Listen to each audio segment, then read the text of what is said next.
This person's journey took 12 different phone calls, all to ask one simple question. Do you offer an electronic gift card? What do you think the culture is like in that organization? Are they more worried about passing their QA score and reading the script versus solving the customer's problem?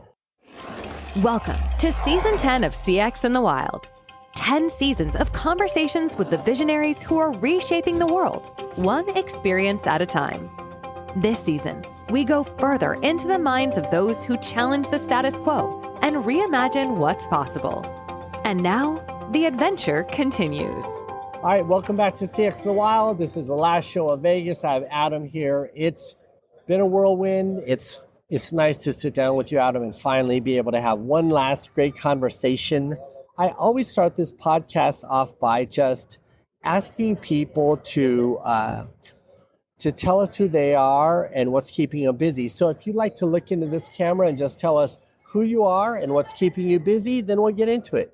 Sounds good. All right. My name's Adam Boelke. I'm the founder of the Alignment Advantage Group Consulting Company, and we basically focus in three primary areas to help other companies. One of them is obviously call center optimization and operations, and we can also help in the customer experience and lifting performance. But it's through people. At the end of the day, the biggest thing that I've been leaning into lately has been, over the last few years, is really helping companies understand their culture and how to harness that, the power of the people, basically, to lift performance. Because you can have the best technology in the world and you can have the best processes and the greatest processes on the planet, but if your people are kind of indifferent to the success of the organization or they don't feel engaged, then it doesn't really matter what you put in front of them, right? You're exactly right there. My first content experiment was blogging at CCW, and I met a gentleman there, and he must have been the second or third person I ever interviewed, and we're talking about hundreds of interviews ago, right? But he said this thing that still sticks with me, which is what you're saying. I said, "You're successful." He was at a national brand, and he was consulting across a number of brands, sort of a superstar at the time. And I said, when a CEO or a leader asks you, what's the one single most important place to invest in? Right. And he said, his response was, the good news for the CEO is the single most important place to invest doesn't cost anything. It's teamwork. Right. And that tells you everything you need to know about why people are important. And totally. I mean, I'm a senior VP of operations for Fortune 500, so there's 30 years of doing this in the industry, large organizations, but also startups and turning them into big corporations, right? But the big thing for me that I've learned a long, long time ago is that the place that I can have the biggest impact is working with helping people be successful and helping them improve their own abilities. And that actually, once you focus in that area, it lifts performance across your company. I'm similar. I don't spend much time making people better or more successful. But what I do is try to help people understand each other better. Right. I work on a number of projects around the world, and I've gotten a little bit of a reputation now for some odd behavior. But when I begin a project, what I ask the team to do before we kick off is everyone just take a seat in the call center with an agent and work with them for an hour. Watch what they do for an hour, because it'll reframe what we're all really trying to do here. Right. No, I think that's great, because I've got I call it the seven C's to success model that I use for leadership development and for really building a culture of effective employee engagement. And the first one is around clarify, right? And that clarifies around making sure that we have a clear understanding of what it is we're really trying to achieve. And one of the other C's is calibrate. So when you do have people sit down with the agents, this gives us an opportunity it's not a QA scorecard that we're trying to see, oh, hey, we're in 85% or 95% or whatever. It's really, we're listening to calls, in real time.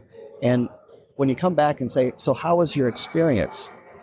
then you have calibration, because now you can kind of start saying, hey, your definition of a great call is this, mine is this, and are they aligned or not, right? And if you don't have that clarification on the beginning, then you're already misaligned. I think you bring up great points. I'll be honest with you, I'm not even at that level. My number one question coming out of those meetings when we sit down afterwards is like, okay, do you think you could do the call center agent job? Right. Because no executive answers yes. They look at it and they think, oh, wow. So that I try to bring these epiphanies to people. I'm always fascinated. You tell me your number. I bet you of the people in this event who are all selling customer care and customer service, artificial intelligence, if there are 100 people, for every 100 people here, I bet you 50% of them have never even sat with an agent or tried to understand what an agent's job is over for 1 hour and learned the pace, the multitasking, the integrations, the calls, the stacking. It's like, I bet you 50% of these people here selling to us don't even know what they're talking about. Yeah. Well, what number would you say? Well, I know from talking to a lot of leaders, in call centers, in companies, you're right. It's probably higher than that. I'd give it more like 70 to 75 range, because of the fact that they've just never done that one before, right? Everybody's got their expertise. And from my perspective, when we start trying to get a better kind of organizational alignment around this, having that experience of just, to your point, this is where it all comes down to us being successful as an organization or not, is if we're saying we're customer focused, all of us really should understand that customer experience, right? And really understand our role, everyone's role. And I don't mean the customer service department, but everyone's role and how to do that. I personally came from the floor myself. I was a call center rep 30 something years ago when I started, right? And I've had the kind of fortune of being able to say I grew up in call centers. I've worked every job I think there is in this industry now at this point. But the big thing is the other leaders that are working in other parts and other sections of the company, they have never even seen that. And when they have an opportunity to sit down and actually see it, their respect for that position and that opportunity goes way, way up. Yeah. And I'll tell you this, I am on a very big project somewhere in the world. And I like to think of myself as having seen a few brands. I worked customer experience for, I'll just say, at least 5 of the biggest brands. And I went on this assignment. It's a very lucrative thing. I came into that by way of a trusted source, so they felt like I could do the job. So there was, like, I think, an inferred assumption that maybe we would all be successful together. And I felt overconfident. I got in there and I was like, I sold the whole thing. Yeah, I can do this, I can do that. It's going to be fine, this, that, or the other thing. And everybody's high-fiving and it's fine. And then I was like, hey, while I'm here, I'd like to go sit with the agents and get a feel for it. And I sat there and I watched. I was like, okay, looks pretty par for the course. Nothing too serious, nothing unexpected. And then the team was leaving, and I was like, just between us, we're in deep, deep water. Because while I was sitting there with the agents, what I figured out is none of us on this team speak the language. Like, none of us are fluent in this language. Their primary language, we all thought it was going to be English. It's not. You sit on those calls, it's not English. This is not an English customer experience. And none of us on the team speak this language. And so step number 2 is we better have somebody on our team that is a CXer who's knowledgeable and as experienced as us and is bilingual. And until we have that, we're at a full stop. Yeah. And people are like, what? And I was like, go sit in the call center. Yeah. You will find out that we were about to bark all the way up all the wrong trees. Yeah, yeah. I think that happens so often where people get really excited about, all right, so we're using AI right now because that's the stuff going on today, right? But we've been around where, hey, remember when PCs came out and World Wide Web was a thing and, hey, we went cellular, AI is just kind of the new thing that's happening. Get everybody a computer and our business is going to go skyrocketing. Right. You remember the days, right? And the whole thing is that all those things are great tools, but when it comes down to they're great changes that have to happen. But at the end of the day, that customer experience is really going to be around that connection and with the employer. And the big thing for me is that if there is a language barrier, we've lost trust right in the beginning because there's automatically a distrust that they know what you're asking for, right? What you want from them as help and support. Two, not really sure that they can translate what you're looking for to, go and do the work that they have to do on their end to fix the problems. They may not have understood it. And what ends up happening is you get a lot of transfers back and forth to people that really they think can. Because we also know that the customer, if they don't trust that their situation is being handled well, then they're going to call back again and try to find somebody that is going to handle their situation well. So there's a lot of inefficiency that automatically gets baked into that language issue. Yeah. CX is everyone's job. People should be more united. That's why we're working on standards. What's your focus during this next 6 months to drive success for yourself? For me, it's really to get the word out. Just come out with this leadership course and to get the word out on this program, which is something that I've learned over the course of 30 years of doing this, that there are primarily 7 different, calling them pillars, to support a culture of engagement, right? And so I've come out with this course that helps leaders in today's world dealing with all of today's problems, like emerging leaders, the top leaders, and even the middle managers, right? Are all having really a tough time today dealing with all of the major changes that are happening in the industry right now. And it's in the world. It's not just CX, but we're dealing right now with all the changes with AI and all the project teams, and people are going to have to go work those projects to actually implement them into their companies. And there's a lot of shifting teams that are getting different experiences in different teams. Now I'm working for this supervisor versus that supervisor. And so now I've got to learn that. But the next piece is really around that the economy is shifting because our political environment's shifting a lot, right? And they're worried about that. So that's, when you start thinking about employee engagement, you got to think about the whole person, not just the employee. And so these are issues that they're dealing with and they're bringing into your call center as part of their job. How long have you been working on this leadership course? The leadership course I put together, I built it over the course of 30 years. It's an iterative process, right? I didn't come out with this right away, but all from trial and error.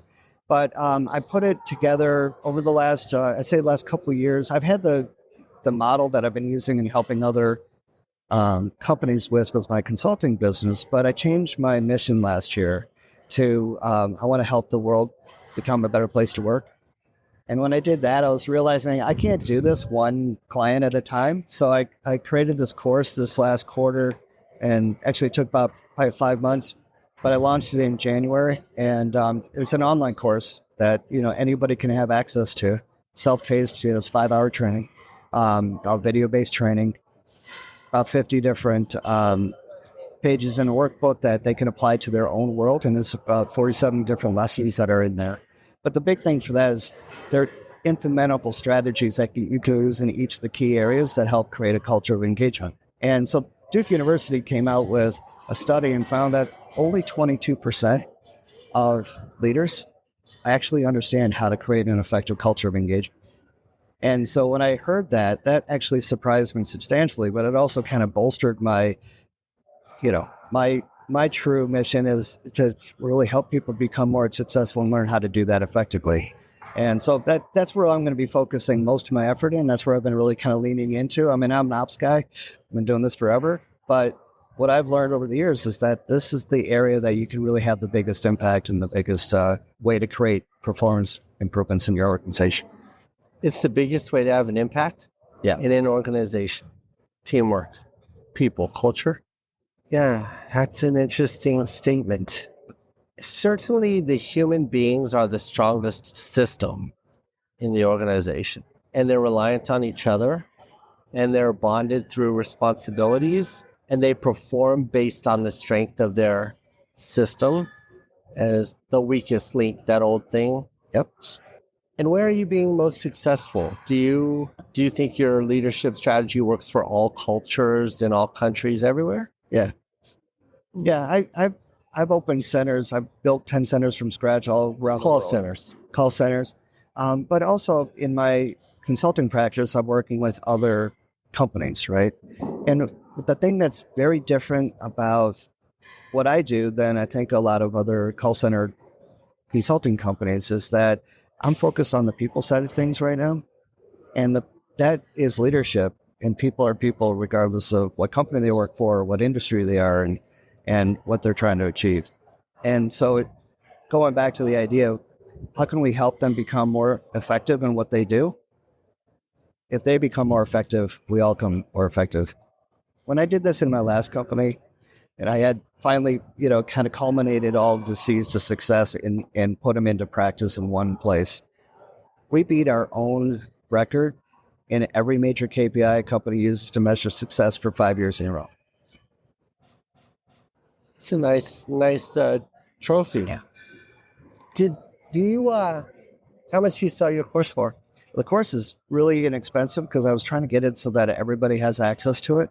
So I'm listing that one at $14.97. So it's a self-paced five hours of training, and I'm kind of saying to everybody, in a week you can figure out how to have an understanding how to do this. In fact, $14 or $1,400? yeah, $1,497. And then I offer a master class, or it's really a mastermind course that goes with that. Wow. As another option where you can, do it as kind of a cohort, peer learning type of opportunity. They get the course and then they can go to the mastermind class, and that one's a higher price. How are you getting good adoption for that? Right now, I just kind of came out with it at the end of January, so I'm starting to try to get the word out on it. I see. Yeah, I'm getting a lot of peer support, executive leaders across the world. I'll say, honestly, some guys are, they're running 34,000 employees, and they're like, this is a really cool course that's going to actually help us. And then there's others that are, just starting out thinking we've got 100 agents and we think this would be a really helpful thing to do. And is it focused mainly in the call center training? No, it's again, like I said, it's leadership. Because I'm a call center guy, I tend to have a lot of references related to that. But yeah, it's a leadership training that can happen across any organization in any industry. Interesting. I just did the I did the public speaking on this yesterday here at the conference, and I was calling my speech unlocking the last mile, the missing last mile that I think is happening today in CX. Because when we deal with issues, some customer complained that I've walked them through a really bad customer service nightmare journey that somebody had. And by the time we were done, we were realizing that this person's journey starting in the self-service world, right? She went to the website, tried to figure something out. And then she went to the chatbots, and that didn't work. Then it took her 2 days, 12 different phone calls, and a lot of wasted time and effort and a lot of aggravation, and her customer effort was going through the roof, all to ask one simple question: do you offer an electronic gift card?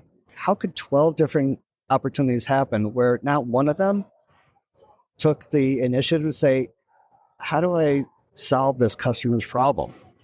And this was I was asking the team, or the people listening, I was like, what do you think the culture is like in that organization? Are they more worried about passing their QA score and reading the script and getting a good number on their QA versus solving the customer's problem? How come they didn't feel empowered or, took ownership in that organization? Why didn't they have a voice to do that? That's all related to culture. And how are you finding this show? Are you finding a lot of good connections for? Yeah, it has been. I've been talking about this, about return on investment. is a lot of people look at it as, did I sell something at the show, right? Or did I get a client, or what happened? And I think what's interesting is if we look at it more as return on objective, part of my objective is to get the word out to more people. And thank you for having me on the show on this, because that's really my hope, is to get more people to understand that there is a way to do this. And that has been part of my objective to come to these type of events, is to have more people understand how to do this correctly and help them be more effective. Well, it's been a pleasure having you on the show. I'm sure Joan will, the producers will put all of the contact information in, and we'll see. All I can say is, the employee experience is crucial everywhere, and good luck on getting the word out, and we'll do our part. Thank you, sir. Thanks, Dennis. I appreciate it. Thank you for being part of this journey with us. We hope these conversations challenge your thinking and inspire you to explore new paths. There's so much more to discover.